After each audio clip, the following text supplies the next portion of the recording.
cold, calm start to your Saturday and a frosty one. So if the car's parked outside of the garage tonight, you have to scrape that in the morning if you've got to get up early and be out and about. Just a few high, thin, wispy cirrus clouds around with 3 at 7 a.m., 10 by 9. The good news is with the 3, there'll be a calm wind, but it'll start to pick up a little bit by 9, knocking wind chills to right around 0 briefly. But the good thing about tomorrow is the fact that even though it's going to be a high of 20 degrees, there's going to be a lot of sunshine and not much wind around. So not much of a wind chill, and temperatures climbing to 18 by 1. There's our high of 20, then dropping to 15 by 7 in the evening. If you can get kind of on a south-facing wall or on the south side of a building with that sunshine, it'll feel a lot warmer than 20. It seems like these really cold days recently have had a lot of wind. We're not going to have that tomorrow. Really, the core of the intense wind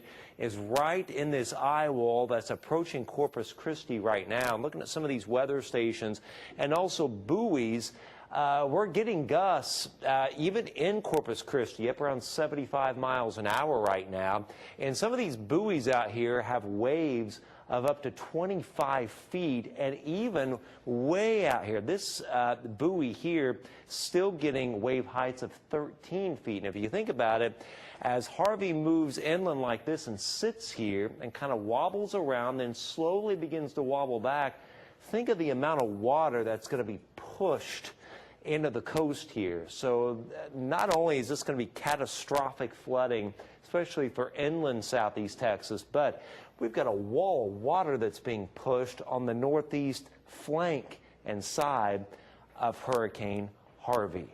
Now, notice over the next several days, really over the next week, the consensus is, with all the model data, this storm's going to come inland, but notice what it does. It moves back into the Gulf of Mexico. So it may move in, weaken to a tropical storm. Who knows, it may even become another hurricane again, at least a Cat 1 here over the Gulf of Mexico, depending on how far out it moves. And then we may see a second landfall to the southwest of Houston. And this is going to take several days. So you talk about rainfall. I mean, some places will get more than 35 inches of rain out of this. Grandy's restaurant is here. Denny's is here. There's a motel right here as well. Oakland City University would be right up in this area. And right there is your tornado. And notice how this kind of wraps in. And right here is where you've got the highest shear. Very likely tornado on the ground, headed for Oakland City right now. What's interesting, though, is the heaviest snow still down here. Notice how we're in that slightly lighter blue. This is very heavy snow down here in southern Indiana, and these are 1 to 2 inch per hour snowfall rates that are working northward. And another interesting thing is there is a tremendous amount of lift in this heavy snow down just south of here. And with the dynamics in place, as this moves in after 7 o'clock this evening, I would not rule out a clap of thunder or perhaps a flash of lightning when you get under these really heavy snow bands. And again, this is all working northward, so conditions are worsening now. They will really worsen rapidly as the snow rate increases after 7 p.m.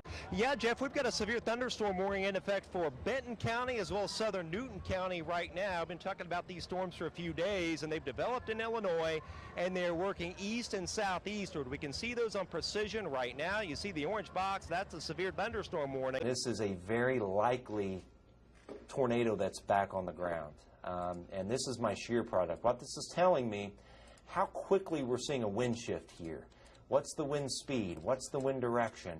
And that's a pretty substantial signature, and that is coming right into Fort Branch. So you've got to be in your safe place in Fort Branch right now. It is pouring rain on our Sagamore Parkway traffic cam. Pretty heavy rain on the east side of town, and we can kind of see where those storms are lining up right now. Clusters of really intense and abundant lightning all across the area. Now, even though the precipitation amount will be higher in our southern counties, I put the heavier snow band north because there's going to be a lot of sleet down in our south. So that will tend to chew up some of the snowfall accumulations. If it was all snow in our southern counties, it'd easily be a foot. You know, we started tracking this way back, boy, it was on Wednesday, and thought this might become kind of a big event, and it has certainly done so. Got strawberries we're picking right now. This is kale, romaine lettuce, broccoli.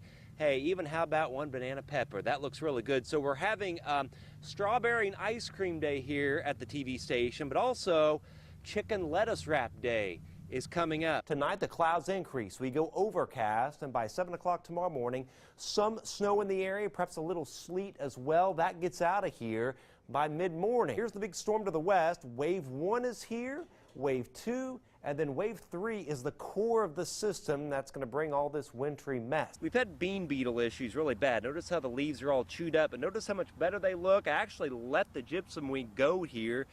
Bugs hate it, they stay away from it, and after letting some of it go, we're seeing the bug problems actually go down. And some of these milkweeds over here, it's going to attract native bees and butterflies that'll help pollinate. So I like leaving some of the weeds around, Jeff and Gina. All right, Chad, find me a weed that deals with Japanese beetles, and you're on. See what I can do about that. Okay. These are what we call multi-cells, but also supercell storms. They're individual. And the main threat with these has been large hail. Hail as large as baseballs near Chicago. And you can see how they're starting to kind of gel together and elongate a little bit. And the thinking is that as we get into the next few hours, these storms here will kind of bow out and gel into a line and slide through a chunk of the viewing area. We can see there's a severe thunderstorm watch in effect because of that issue by the Storm Prediction Center down in Norman. There's the viewing area, there's Lafayette, Logansport, and you can see these storms kind of elongating from South Bend all the way up to Chicago, and they're slowly sagging to the southeast. And these storms are about 10 miles from the Kankakee River, and I would say, boy, a good hour from Rensselaer in terms of distance. I think it's going to be 1 o'clock or after before these really start to make any headway in our viewing area. Now, the main threat with these in that 1 a.m. to 7 a.m. time frame will be severe straight-line wind gusts. But looking at the past data of these storms, up like northern Jasper County, Pulaski County, Fulton County, a large hail threat may linger for a little while longer as those come into the viewing area. And then we may actually get a little redevelopment tomorrow afternoon and evening along the actual cold front. Those look scattered, but there could be a couple severe wind-producing storms and perhaps a little bit of hail from those. And after mid-60s tonight, we'll be in the 80s tomorrow, 84 Peru, Logansport, a humid 85 Lafayette, even 87 at Covington, 85 at Romney. A little cooler Thursday, dry, a lot of sunshine. 70 Winnemac, but 75 Lafayette, 77 at Crawfordsville. High-res futurecast. Let's track the storms tonight. That is 1 o'clock in the morning. You can see these kind of coming into our north. This is 3 o'clock in the morning. And finally, by 6 a.m., you can see what is defined as kind of a line of storms from Peru all the way back to Lafayette and Pine Village. And then by 7:30, they're pretty much Romney, Linden, eastward. It's not out of the question that our southwest counties miss out on most of the storms.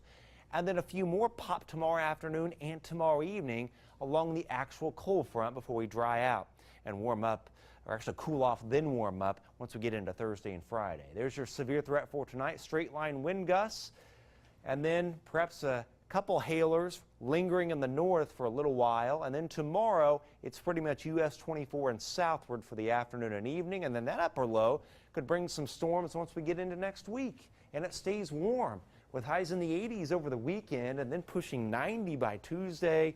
And really every day next week from Sunday night through Thursday, there are going to be scattered storms and at least potential of some being severe.